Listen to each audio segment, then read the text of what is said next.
Mike Bohn joined now by Stephen Wonderboy Thompson, who returned Saturday at UFC Nashville. Gabriel Bonfim. Stephen, I think some people were maybe a little surprised to see this fight come together. Tell us the story of this particular matchup. Well, I'm kind of like the go-to guy when it comes to in the welterweight division. That you know, there's a lot of guys in the welterweight division, and in a lot of divisions, it's actually getting popular for people to try to hold on to their spot. And I'm notorious for giving these guys a shot, right? I did it with Vicente Luque, Jeff Neal, Kevin Holland. I'm just the guy to allow these guys to come up and test themselves. I wouldn't be where I am if it wasn't for those guys, Jake Ellenberger, Johnny Hendricks, Rory McDonald. Those guys gave me a shot. So just kind of giving these guys a chance to prove themselves coming up. So that's kind of like what it is at this point.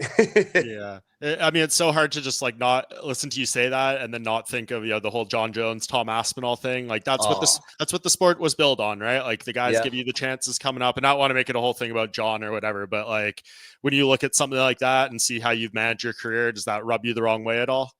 Not really. I mean, it is kind of disappointing because when I was up and coming up in the earlier days, like you earned your spot.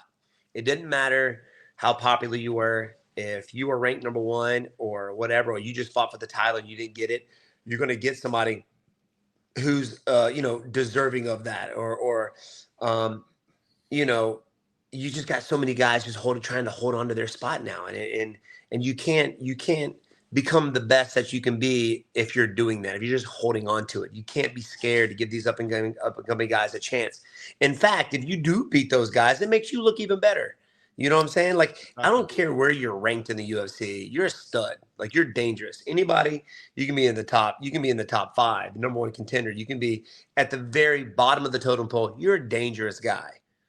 Yep, agreed. And I think all credit to you for taking a fight like this. And I've continued to say it in like recent weeks. You going out there and maybe knocking this guy out or finishing him might be worth more than if you fought a Gilbert Burns and had a close split decision or something, right? Like it's all about the performances and the value coming that. 100%, my friend, 100%. Like the last guys that I faced have been studs: Buckley, Shavkat Rakhmonov, Gilbert Burns, Bilal Muhammad. Like, dude, it's a murderer's row of guys, man, who's made it. They're in the top five. But in one of them, became champion in Bilal Muhammad. And of course, the welterweight division is changing constantly. The past 2 years, we got a new champion. We had Bilal. Now we got JDM. Now you got Islam Makhachev coming up from 155. Like, what the flip dip? It's constantly changing. So it's exciting for sure. Yeah. Who do you think wins that fight between Islam and Jack Della Maddalena? Well, first off, I gotta say, if I was Shavkat Rakhmonov or Ian Gary or somebody that is right there who's really worked hard to get there, I'd be pretty pissed. Because, this guy, JDM, just got the title, and then he's giving somebody else a shot at what I've earned the right to have, which is the title shot. Like, give JDM a shot at, give him one or two more guys. If he beats them, then give him somebody outside the division. But I would be kind of pissed. I would be kind of upset that they're giving this guy immediately somebody from 155 division. Now, I think it's a very tough fight for Islam Makhachev. Bigger guy. Somebody who won the title from somebody with a similar style in Bilal Muhammad. Mm-hmm. I do believe Islam Makhachev striking is a lot better than Bilal Muhammad's, but their pressure, their cardio, their wrestling background, fairly similar. Obviously, I think one would be better than the other, but he's faced somebody a lot exactly like him. So I think it would be a tough fight for Islam for sure. Yeah, I'm fascinated too. I spoke with Islam like a week and a half ago, and he was also saying like it's being hard for him to keep the weight on as he tries to bulk up. And he says that was something he wasn't really expecting. And he's just trying to work his way through that. So it makes me kind of wonder now, like what the size, strength, if he can't get those takedowns early, like it could be a real hard fight for him. I mean, it's like me going up to 185 and you see me standing next to Chris Weidman. It's just like, it's night and day. Yeah. There's no way that I would do it. Those guys are massive. And it's the same way. Of course, you had some few guys at 155 walk around over 200 pounds. I mean, I remember at one point, Paul Felder was still in the game and he was like 205. I know Khabib was walking around over 200 pounds. He was fighting, but that's their worst of the worst states, you know. But Islam Makhachev, to be able to be an athlete like you want to be and have the size as JDM. JDM's a big guy. Like, he's not a small welterweight, and he's very, very strong with just power behind his hands. So it's a dangerous matchup for him for sure.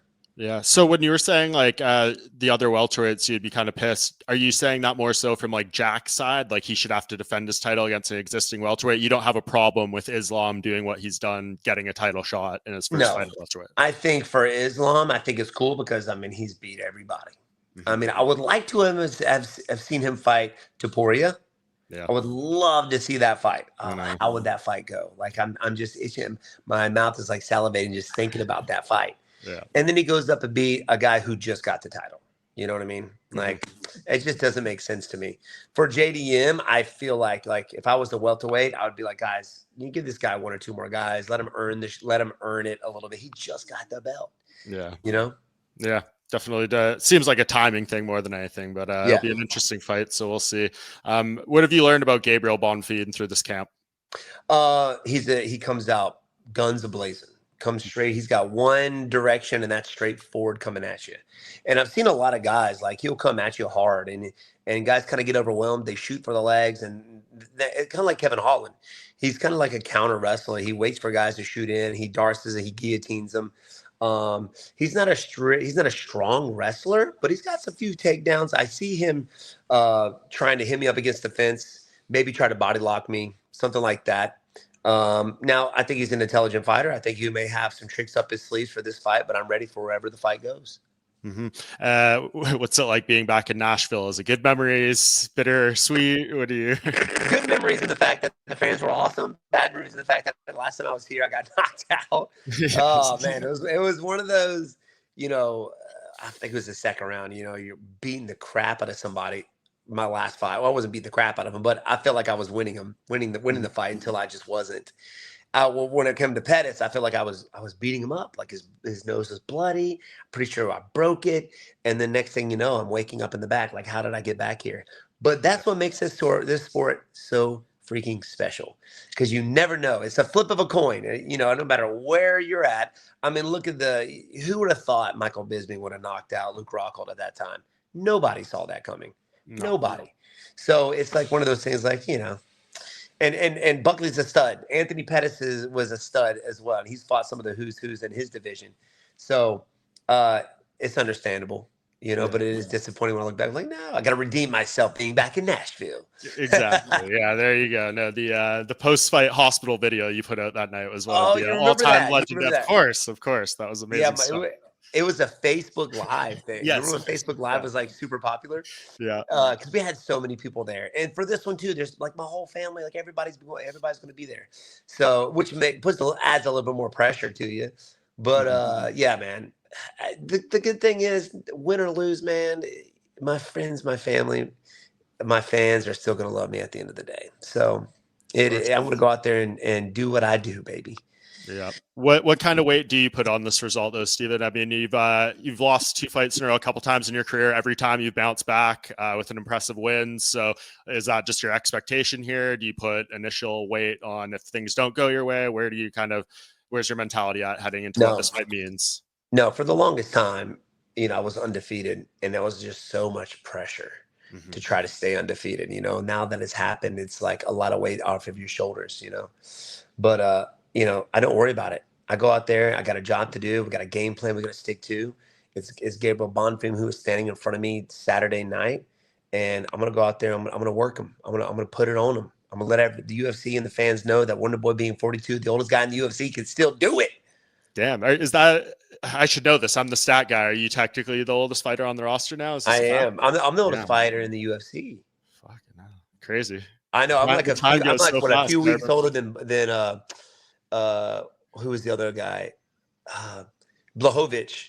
I think we're the same age, but I'm like a few months older.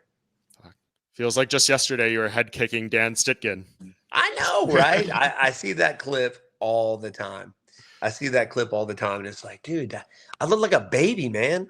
I was 28 years old, and I looked like I was like, you know, 19, 20 years old. And it's crazy because to me, it seemed like it was yesterday. You know, it was like, oh, that was like a few years ago. I Mhm. find myself doing that.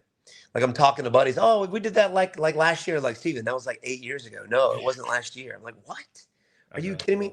It gets to a certain point. It might be like 35, 36, late 30s, where everything just flies by and Yeah. just all meshes into one. You know, you don't know. Time is like irrelevant at this point. It's crazy. Yeah. Do you? So, Oh, go ahead. oh, I'm sorry. So yeah, man, I remember, when I was younger, I felt like the days were a lot longer, the years were a lot longer. Now it just flies by so freaking fast. It's crazy. Yeah, it's like given your tone here, it feels like you're taking it fight by fight. You're very locked in, not thinking about that stuff. But like you say, you're the oldest fighter on the roster. How long do you want to extend that? Like, if it's the idea of you still fighting at 45, crazy. Does Yeah. that seem reasonable for you? Like, It would be cool to beat Randy Couture's record. I no. There was a guy in the early UFC. He was like 50, I think. yeah, He was Ron Van 51. Cleef, I think, was his Yeah, he like name. pretty sure he died in that thing. I think he got crushed or something. He had like a boxing glove on, didn't he? Yeah, yeah, Yeah. exactly. Oh, Famous. okay. But it's cool in the fact. I would be cool to beat Couture's record, but I got 2 fights left, man, and we're gonna see him through. We're gonna honor him, and go out there and win these next 2 fights in a great fashion. We'll see if we'll keep going. It depends on what the UFC wants to do for sure. God forbid if it doesn't, then I got other routes that I can take. Mm-hmm. And just to clarify, not 2 fights left in the career, 2 fights left on the current contract. Right. Okay. Cool. Nice. Well, that seems like a good game plan in mind. Hopefully you can go out there, deliver, get that redemption in Nashville, Stephen, and it'll be a big night for all.